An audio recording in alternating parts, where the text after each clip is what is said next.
아름다운 선교방송을 시청하고 계신 시청자 여러분 안녕하십니까? 반갑습니다. 추운 겨울에 감기 조심하시고 멋진 겨울 보내시기 바랍니다. 잠깐 기도하고 시작하겠습니다. 생명의 주인 되신 주님, 오늘도 이 추운 날씨에 저희들 발걸음을 인도해 주셔서 복음 사역에 동참케 하심을 감사를 드리옵나이다. 이 전해지는 복음이 날로 멀리 더 퍼져나가서 주님을 알지 못하는 영혼들에게 복이 되게 하시고 주저앉은 영혼들을 일으켜 세우는 귀한 생명의 말씀이 될 수 있도록 축복하여 주옵소서. 예수님의 귀하신 이름으로 기도합나이다. 아멘. 오늘은 이사야 52장 7절 말씀을 본문으로 해서 제목은 평화의 소식입니다. 평화의 소식. 이사야 52장 7절 말씀을 봉독하겠습니다. 좋은 소식을 가져오며 평화를 공포하며 복된 좋은 소식을 가져오며 구원을 공포하며 시온을 향하여 이르기를 네 하나님이 통치하신다 하는 자의 산을 넘는 발이 어찌 그리 아름다운고. 아멘. 평화의 소식. 2018년 전에 이스라엘 그 베들레헴에서 하나님의 아들 독생 성자 예수님께서 아기 예수로 탄생을 하셨습니다. 오늘이 2018년 12월 28일인데 며칠 전에 크리스마스가 지나갔지요. 기쁘다 구주 오셨네 환호를 하면서 주님 이 땅에 오신 그 감사함으로 모든 그리스도인들은 크리스마스를 보낸 줄 믿습니다. 그런데 예수님께서 오실 때에 이미 이스라엘 그 땅, 거기뿐 아니라 지구의 온 땅은 깜깜한 암흑의 세상이었습니다. 말라기 선지자를 끝으로 400년은 암흑기라고 하지요. 암흑기라 밤이라 하는 것은 하나님이 함께하는 세상이 아닌 밤을 주관하는 어둠의 세력, 마귀에 주관하는 세상이었습니다. 어둡고 깜깜하고 암울한 세상 속에 한 줄기 빛으로 오신 평화의 소식을 가지고 오신 예수님께서 인류의 죄를 담당하시고 죄에 빠져 죽어가는 영혼들이 너무나 불쌍해서 그 영혼들을 살리기 위하여 말씀이 육신이 되셔서 인간 땅에 내려오셨습니다. 그런데 평화의 소식을 가지고 오신 그 예수님을 어떻게 했습니까? 자기 땅에 오매 자기 백성이 영접지 아니했다고 요한복음 1장 11절에서 말씀하고 계십니다. 사실 아브라함의 후손 약속의 민족의 땅에 예수님은 오셨지요. 왜요?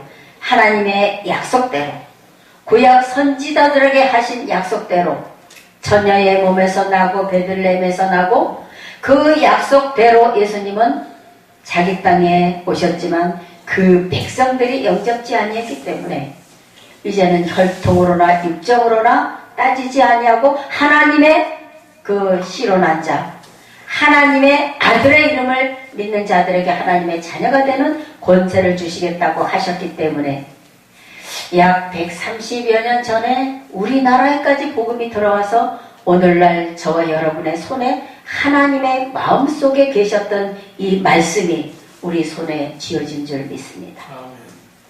이 평화의 소식을 가지고 오신 예수님은 복음을 전하시다가 돌아가셨지요. 애석하게도 누구에게? 그 약속의 민족이었던 유대인들, 히브리 민족에게, 제사장들에게, 장로들에게 죽임을 당하셨던 것입니다. 그런데 사도신경에는 본디오 빌라도만 들어가 있더라고요. 본디오 빌라도에게 고난을 받으사 십자가에 못 박혀 죽으시고, 그런데 성경은 대제사장들, 장로들, 서기관, 바리새인들이 죽였다고 말하고 있습니다. 어쨌든 그렇게 평화의 소식을 가지고 오신 예수님은 생애를 33년, 약 3년간 공생애를 하시고 돌아가셨죠. 그리고 예수님의 제자들이 이어서 그 평화의 소식을, 하늘의 복음을 온 세상에 전했지만 그 제자들도 역시나 목베임을 당하고 창에 맞고 돌에 맞고 화형에 처하고 순교를 했습니다. 복음을 전하는 모든 사람들은 이렇게 해석하게도 다 죽었습니다. 그런데 하나님의 역사는 끝이지 않고 선교사들의 그 복음 전달을 위해서 세계 만방에 이제는 복음이 다 전해진 줄 믿습니다. 마태복음 24장 14절에 이 천국 복음이 모든 민족에게 증거되면 끝이 온다고 말하고 있죠. 우리나라까지 왔고 각 섬에 들어가고 각 산속에 들어가고 정말 뜻이 있는 복음 전도자들을 통해서 복음은 곳곳마다 다 들어갔습니다. 이제는 세상에 끝이 오겠지. 어떤 끝일까요?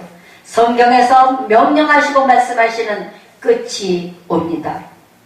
주님께서 오셨을 때 누가복음 2장 11절에서 14절 보면 오늘날 다윗의 동네에 너희를 위하여 구주가 나셨으니 곧 그리스도 주시니라.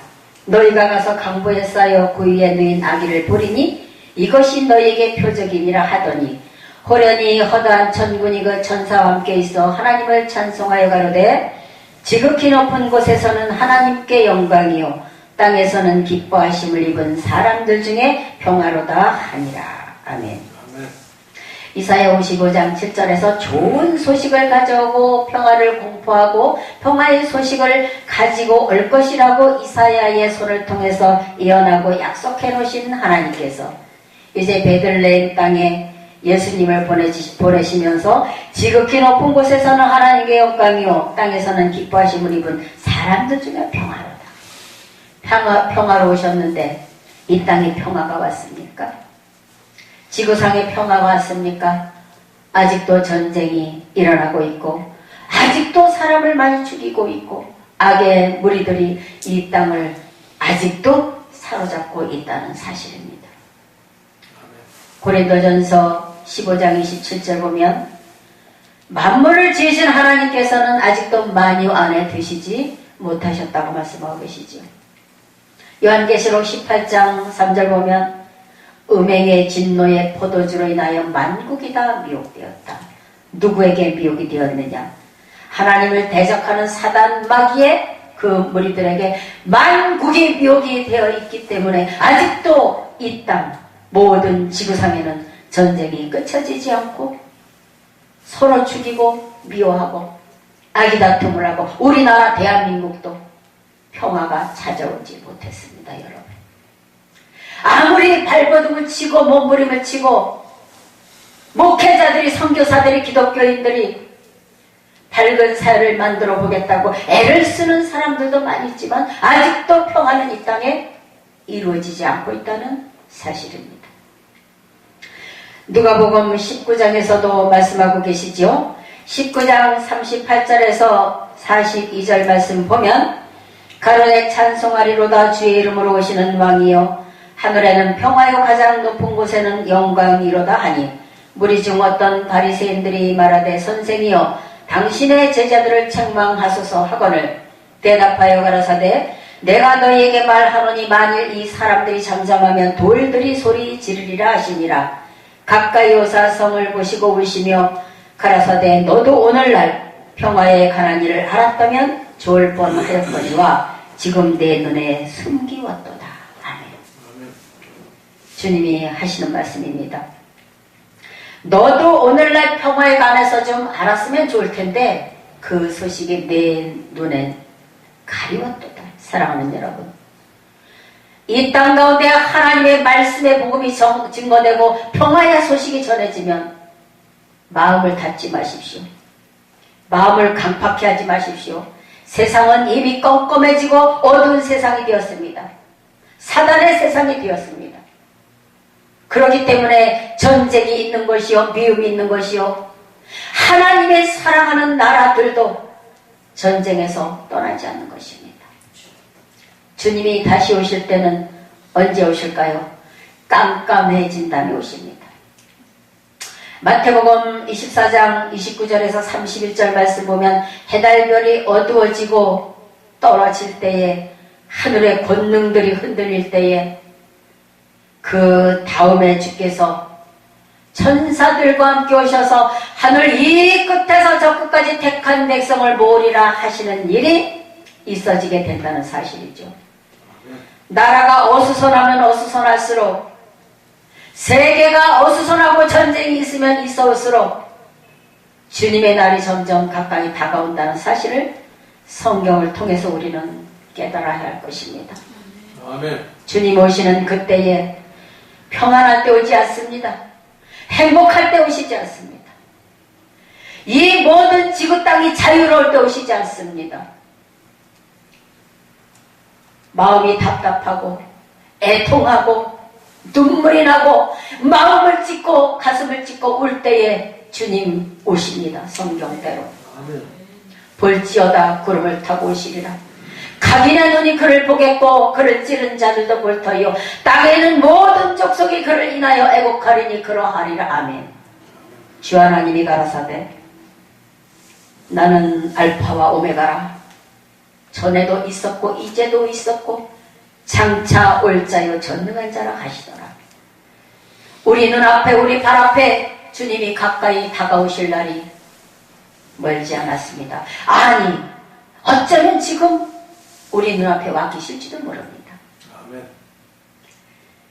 평화를 사랑하고 지키는 자와 전쟁을 좋아하고 핍박하는 자 중에 하나님과 예수님이 오셔서 어떤 자들에게 상을 주시고 천국 나라를 상속해 주실까요? 마태복음 25장 31절에서 34절 보면 인자가 구름을 타고 천사들과 함께 올 때에 양과 염소를 불러 나누시고 염소는 오른편에 염소는 왼편에 양은 오른편에 두시고 하나님께서 예비하신 아무에게도 주지 아니하셨던 천국 나라 복된 나라를 상속해 주신다고 말씀하고 계십니다. 어느 편에 서시렵니까? 옛날 찬송가 521장에 선과 악을 나눌 때에 너희는 어느 편에 서겠느냐? 어느 민족에게나 나누어질 때가 있을 텐데 그때 너희들은 어느 편에 서겠느냐고 말씀하고 계십니다. 사랑하는 여러분, 평화를 사랑하시고 전쟁을 미워하시고 평화의 일을 애써 하는 그곳에 하나님이 함께 하시는 줄 믿습니다. 아멘. 핍박하는 자리에 서지 마십시오. 헐뜯고 미워하는 자리에 서지 마십시오. 평화를 사랑하고 모든 생명을 사랑하는 자리에 여러분 함께 서시길 바랍니다. 아멘. 사로 2장 2절에서 3절에 먼저 배도하는 일이 있고 불법의 사람 멸망의 아들이 나타나기 전에는 주의 강림이 없다고 말씀하고 계십니다. 이 세상이 어두워지고 악의 세력이 점점점 기승을 부릴 때에 주님이 다시 오신다는 사실을 명심하시기 바랍니다. 그리고 우리는 기도로 준비하고 이 시대를 원망하기보다는 이제 주님의 발자국 소리가 들리는구나. 하나님의 마지막 역사를 이루기 시작하셨구나. 이 음성의 귀를 기울이시고 성경을 깨달아 가시면서 이 시대를 준비하고 나도 준비하고 내게 속한 성도들도 준비시키고 내 이웃들도 준비를 시켜서 주님 오시는 그날 모두가 다 주 앞에 나와 영접할 수 있는 자리에 가시기를 이 시간 예수님의 이름으로 간절히 기원드리겠습니다. 아멘. 감사합니다.